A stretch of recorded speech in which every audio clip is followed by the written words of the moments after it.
Я Влад Бабуев, ученик 1 класса Узонской средней школы. Вот он, Воронько, День Победы.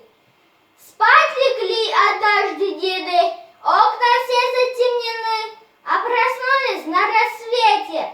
В окна свет и нет войны, можно больше не прощаться, и на фронт не провожать, и налетов не бояться, и ночных тревог не ждать.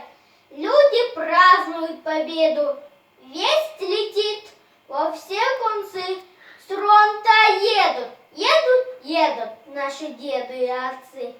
И смешались на платформах шумно радостной толпой сыновья в военных формах, и мужья в военных формах, и отцы в военных формах, что с войны пришли домой. Здравствуй, воин, победитель!